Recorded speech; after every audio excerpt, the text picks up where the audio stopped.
El régimen iraquí tiene armas de destrucción masiva. ¿Eso usted está seguro? Puede estar usted seguro, y pueden estar seguros todas las personas que nos ven, que les estoy diciendo la verdad, que les estoy diciendo la verdad.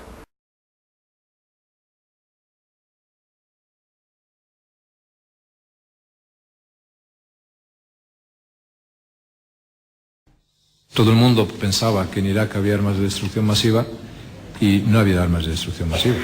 Eso lo sabe todo el mundo y yo también lo sé. Ahora.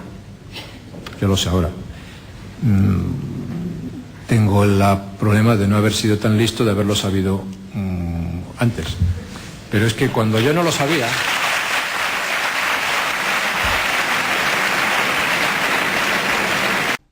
Todo el mundo pensaba que en Irak había armas de destrucción masiva y no había armas de destrucción masiva. Eso lo sabe todo el mundo y yo también lo sé.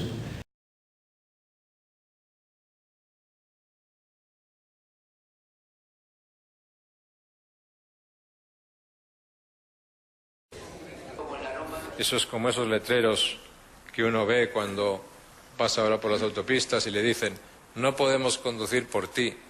Y yo siempre pienso, ¿y quién te ha dicho a ti que quiero que conduzcas por mí? Si yo...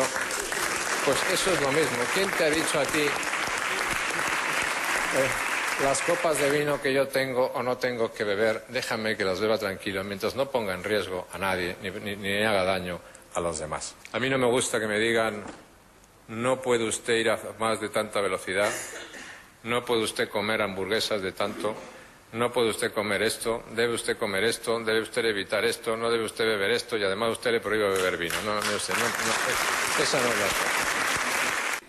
Y yo siempre pienso, ¿y quién te ha dicho a ti que quiero que conduzcas por mí? ¿Quién te ha dicho a ti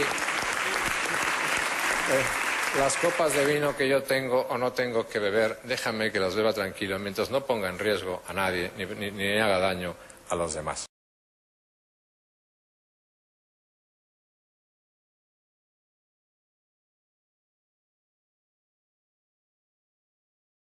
¿Qué te pasó por tu linda cabecita, por tu cándida y pura mente el otro día cuando ocurrió esto?